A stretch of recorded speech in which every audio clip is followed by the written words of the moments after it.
Welcome back, Babydoll. Today we're going to go through Eric Wall praising and fudding a bit PulseChain. It's pretty much a praise when you go through it. So before I go through this comment, you're going to hear this from many other influencers. Don't worry. If you're new, it's okay. We're going to go through it.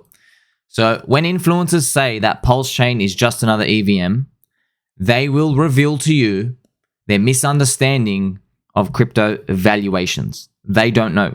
Yes, I know, they're smart. Yes, they can read code. I can't. I understand all these things. Yes, they got big, normal-sized brains. I got a peanut brain. But I'm telling you now, they don't get it. I've seen their wallets. I've heard a lot of stories. They don't get it. And I've seen how they speak about it. They have a complete black cloud in front of them when they come to try to figure this out. So when they say, hey, it's just another faster EVM, it's just another fork, this is where they don't get it, all right? It is like me saying to you, New York is just another city with concrete buildings.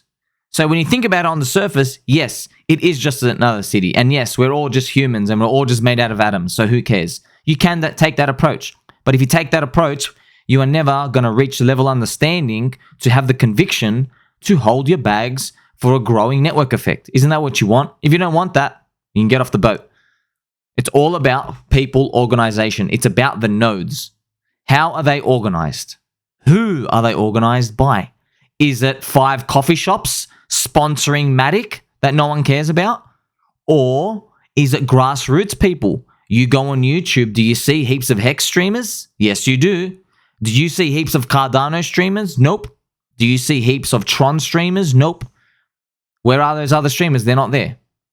This is the type of qualitative information we have to read if we want to get a competitive edge. I've done this hard work. I give this to you for free. You're a Babydoll baby cake. Like, subscribe, bell button, all. Listen, we call these things community or a network. But these words are thrown around so much, no one really understands it. So look what Eric Wall said. So if we go through, Babydoll Eric has gone through this. So he goes, okay, non-trolly PulseChain take. So he says, one is stupid as hell. It's stupid, but it's not a rug. So when Eric calls something stupid, he's coming from the perspective of somebody who is higher IQ, who understands the deep intricacies of these great things. It's like if I cooked you, and I can't cook, if I cooked you a beautiful gourmet burger and it had the finest sauces and some lettuce that was grown in some astronaut's backyard, the most beautiful components of them, the most difficult meat to grab from the world. How's that going to taste? Pretty good. But you don't even think about that every day. You're probably just thinking about a McDonald's Big Mac. So yes, you might present to me a McDonald's Big Mac in a science lab and I'll go, look at this. Looks like poop, tastes like poop. By the way, I love Big Macs, okay? Just a lot of people think it looks like poop. They say it's not even put together. Some 14-year-old was slip-slop slapping. Is that even mayonnaise? Doesn't smell like mayonnaise, right? So you put all these together and you might give the Big Mac burger a 1 out of 10. But guess what? It's the most sold burger in the world. So who cares about my gourmet burger in that astronaut's backyard with this scientifically grown lettuce? My burger will have a network of 0, maybe 2 people. The Big Mac burger, its network, 1.5 billion people. Hope you're starting to get the point. You can start to see the picture now. So it's unapologetically one of the most enthusiastic DeFi communities. See, can I just tell you this? You see, you can basically just delete everything under this and just stop here.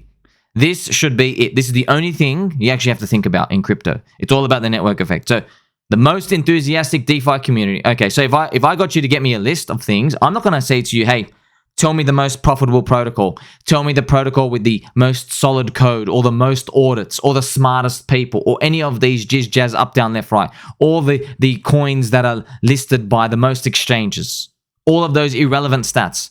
What about the ones that all the influencers love? Take a survey. I've done all those. Also garbage. This is all I want. Give me the community where if I talk bad about it, someone wants to come and squirt me with not 1, but 2 water pistols. That's what I want to talk to. I want to talk to that community. I don't care about the one that's dying. And you shouldn't either. So, look at this. There's also 200 projects built on it without any grants. I guess this is good. Hopefully one day it's 20,000. So look at this. At the end of the day, it's an EVM chain like any other, but with a strong community of supporters. This is also super, hyper important. Everything else that comes after this doesn't really matter. Doesn't matter at all. Learn something from the JPEG NFT mania. JPEGs do nothing, but people wanted to join a community. Doesn't that tell you something? The valuations of the top-rated NFT JPEGs gathered people around. You ever wonder why? People are like, what the hell? Why are people worshipping a JPEG? They're in a community. You're buying into a community. That's the most important part of this. Okay, when you join a network, you're buying into the community. You want to get in a community that you think millions of other people are going to come and join after you that they think is cool. So we go through as well. He said, yes, it raised the gross amount of money, delivered a product that is technically equivalent of what you can buy on Fiverr, 50 to 100K. Yes, as well. Your Big Mac burger, yes, you can go make it in your backyard. Slap together some mud and clay, right? You can do that too. But are you going to do it at the scale? Are you going to get people to care about your burger? No, you won't. People want the Big Mac burger. They don't want your put together on a whim backyard burger. So look at the next point. Yes, it's a proof of stake chain with 90% of the stake controlled by one guy, Duck. So the whole thing is basically has an admin key. Yes, another thing as well. I've got to reiterate to you as well. The whole premise of Bitcoin and Hex being linked together is that Satoshi owned all the coins at the start and then he got diluted over time. Richard Hart makes Hex. He does the same principle. It probably has all the coins at the start. It gets diluted over time. Now, it gets diluted more slowly. Instead of like 3 years, it might take 10 to 15 years. But that's kind of what you want. Okay? So that's the difference, the core difference. So if we move next, he goes, yes, the free airdrop thing is BS. So this is absolutely wrong. This is actually general consensus. I'm glad he said this. No, the free airdrop thing is not BS, okay? Where they're coming from is people say the Ethereum tokens are the real token. This copy-paste useless junk is blank space on someone else's database. That means nothing. It's like if you made a bank if you're in your backyard and say you got $1 million in there. It means nothing. But this is the difference. The difference is most people don't even know why everyone else is in crypto. They are here for the casino. They are here for the community. They are here for the money. This airdrop opens the gateway to let them do that. It fills a part of the void that these other existing coins that their main communities have. It's not fulfilling that. It's not. For example, you know Chainlink. Chainlink on PulseChain right now is like 6 cents. On normal network is like $6.50. So it's down minus 99%. Do you honestly think that everybody in Chainlink cares about changing the world? Or do you think they care about $600 link like I do? That's what we care about. All right. Now, what would be better than buying a coin at $6 for it to change the world? How about getting a chance to buy it at 6 cents? Now, I know what you're saying. You're saying, hey, but it's not the same coin. Yeah, but I'll tell you what. We are humans. We can put value and communities around places if there's an organizational effort to do so. There are over 650,000 Chainlink DEX holders, and there's 1.3 million SHIB holders. If just 5% of them see their money and say, hey, you know what? Why don't we support this? This is literally double my money if they support this network. It's no skin off my back. I'm holding the token doing nothing anyway. What do you think they're going to do when 5,000 people start yelling at them? Have you had 5,000 people yell at you? I've had like 50. 50. And I could feel the heat. What's going to happen with 5,000? Do you think every single person who already owns the coin is going to say, well, look at this money over there, let's just throw it away? Do you think people aren't going to threaten the communities to leave? I would. You got nothing to lose. Like, why the hell would you stay in a coin where they're not going to support PulseChain? Just go rotate to something else. Even if they have a chance of hitting parity, they don't even need to. What if they hit a quarter of parity?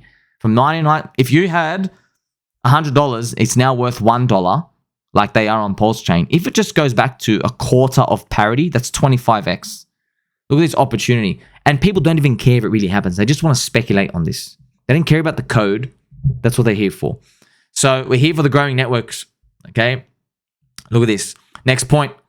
Yes, lower fees, more burn. The pitch is basically the same because you have two sides of the same coin. If you've got low fees, you've got low burn. Also, you don't have high burn without being expensive. Yes, look, with the burning is a retailer narrative. The burning somehow became this popular thing that started in 2021. I don't know what initially really caught everyone on. Just retailers love this idea. Yeah, burn the money. I think it started maybe with Binance, but the burn means nothing. Like, it's what supply are you burning? Was it ever going to be sold? What if someone just bought $10,000 of PLS? They had no intention of ever selling it. They're like, well, this is my lifetime gas. You know, that's different. You need a buy and a burn. But this is the retailers, they don't care. They'll buy in. They just like this. Communities love that they're being looked after because you have to create a sense of scarcity in what you're in. That's why all these marketing, these are all deliberate. You can't just fluke these. You need to give people a reason to hold. All of these are constructions of mankind. We don't actually need any of these. Bitcoin didn't have to be an enormous store of value the way it is. They could have sacrificed some stuff, but it's the holders. It's the early holders. It's, for example, the Bitcoin maxis who want to maintain its premium. It is. Do you think the Ethereum maxi holders, do you honestly think when they're dreaming about 10K Ethereum, what do you think they would do if they heard that the devs were going to like start mass scaling Ethereum, but it's going to lose its monetary premium? They're going to pretend like, oh, we're here to save the world. No, they won't. They're going to get very angry. They say they won't. They say that it's a public good and everything, but they're not. I promise you, don't believe anybody, okay? No one likes seeing their bags go down. No one. And no one wants to get diluted. I don't care who you are. So look at this. So he says, yes, it isn't faster, just a copy-paste. You're copy-pasting this, but you're not copy-pasting a different community. Go back to the burger. Big Mac burger, my backyard burger. Which one are you going to care about? Yes, I've copy-pasted the Big Mac burger, but you're not coming and knocking on my door to get it because I don't have a network anywhere near like Big Mac does. Okay? So if you're a Pulsicant and you can't understand why someone's criticizing this project, it's obvious it has been so aggressively over-marketed and it has nothing to do with decentralization when the founder insists on owning all the supply. Yeah, these are just words. I agree with him. Look, when it comes to these, friends, these are just words, narratives. Okay, we're in a game of attention is a scarce resource. People have to try, get as much attention as they can. It's hyper competitive, man. We're all through the internet. How else are you going to compete? You have no geographical advantage. Everyone, it's a free game. So you got to throw whatever word is to get everyone in. So yeah, it's true like that. It is what it is. But hey, if you want to go for a decentralization, maximalization coin, be my guest and go enjoy your diminished returns. You can buy any of these things that aren't going to do anywhere near the returns that you think are going to retire you. Ethereum ain't retiring you. BNB is centralized, right? You know what I mean? Like, we're going to decentralize. There you go. There's these top two. Congratulations. Do you want to go buy the top two of crypto and pray, beg for a 5x from here? Beg for it? Oh, you better pray that Ethereum hits $10,000 because my third cycle curse, I hope it doesn't. If it stops at 8,000 and traps everyone, it's going to be a nightmare in the next one. Do you want to take that chance? And by the way, how much are you investing here where 5x changes your life? Because I've spoken to most of you, everyone's got under 100K. And can 200K to $1 million really change your life? Really? You're going to pay a third in tax, you've got 700K. Now, you might say, yes, 200K to $1 million can change my life. Okay. But then you've got to live with the fact that some muppet who put in 10K made 1,000x somewhere. And someone else who put 100K got the right community. And they didn't make their 5x, 10x, right? They made like 30, 40, 50. It will come. You will feel complete regret. Go ask XRP community. Go ask all these other communities go ask the Litecoin community here. Go ask them how they feel about Doge going 220x in 3 days. No, sorry, 3 months. How do you think they feel about it? What about Tron?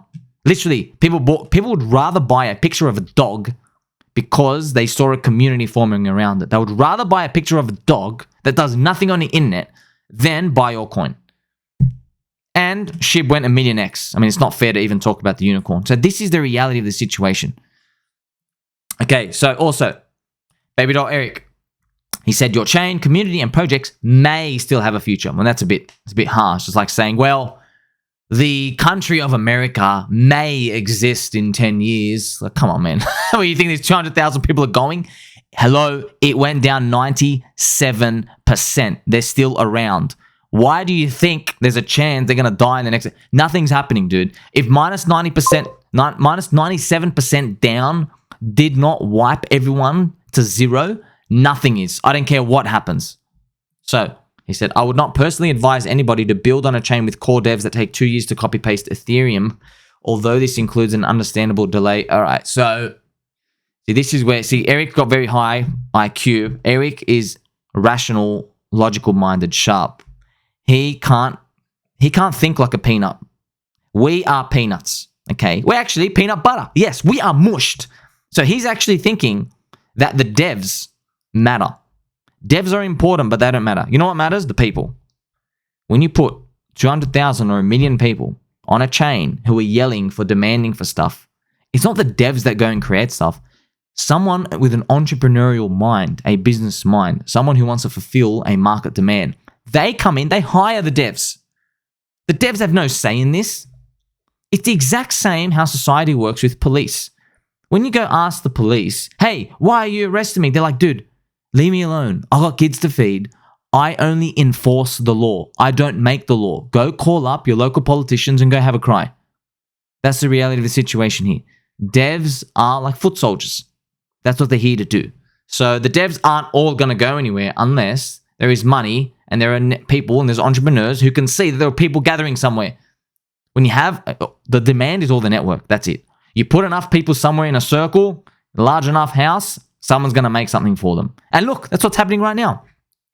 So Eric says, if we zoom out, I'm going to read this. If we zoom out, we take a perspective that this is basically a trailer park cult that is coordinating financial activity between themselves over an EVM fork. That's pretty badass. Yeah, he's trying to like diminish and dehumanize. Look, this is... How do you think the internet started? Do you think the internet started with super smart, bright people?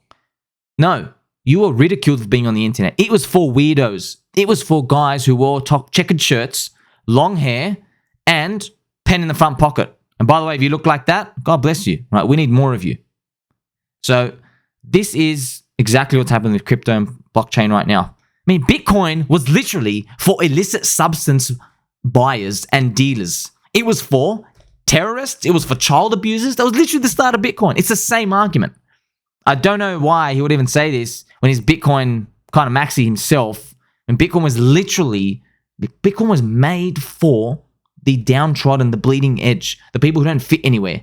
It's just happening again. It's just in a different... It's like you're in the cool club now and you're seeing the new bleeding edge, the new weirdos coming. You're like, oh, look at those weirdos. So it's a bit ironic to see.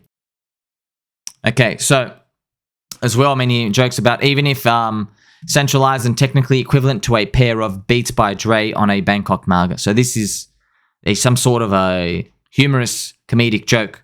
Okay, I don't get the joke, but I'm sure it's funny to someone out there. Okay, so I mean, if you think about it, there are so many worse things a trailer park cult could be doing. In any other age, they would have been selling Herbalife products to each other and trapping each other with M&M schemes. Now they're just running a centralized EVM fork. So this is also, whipping out the sword, trying to attack, but this doesn't matter, man. Because if you stand on the side and you see people valuing something that you don't value, this is your ticket to poverty out there, okay? This is your ticket to poverty. Just like how you see people gather around a famous music artist. You're like, oh, I don't like rap music. I don't like country music. I don't like basketball. I don't like this or that. Yes, there's someone who doesn't like everything. Those people are just going to miss out.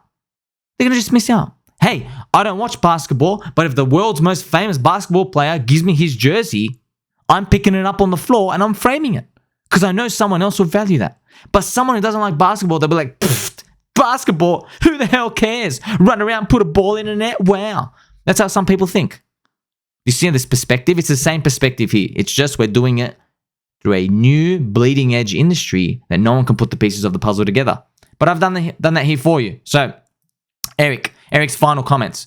So, in fairness, here's something the trailer park culture didn't do, and he lists all the things. You didn't lose everything on BlockFi. Tick, so great. Yeah, you didn't lose everything on Luna, FTX, Voyager, Celsius, dox themselves in any of these. Okay, this is This is some sort of low blow attempt, right? I don't even know what the point is of that. So as far as crypto cults, half of us getting liquidated, trading Pepe, purposely leveraged, they're actually in the lead. It's like, bro, you could have, Eric, you could have literally, see, this is the funny part. Spent 99% of all this talk and all of it meant nothing. They're coming first. It's literally like you tell me why Michael Jordan is the worst sports player ever. Michael Jordan was trash at basketball. You spend 10 hours talking to me about it and then you say, oh, but he's the greatest ever. Okay. This type of circular logic, friends, this type of stuff, I want you to know, this is why, what you've just witnessed, okay? What you've witnessed, see, I've got this cute little, Pepe and the Bears, Pepe and the Bulls. What you've just witnessed is a perspective that keeps people bearish. And that's what happens.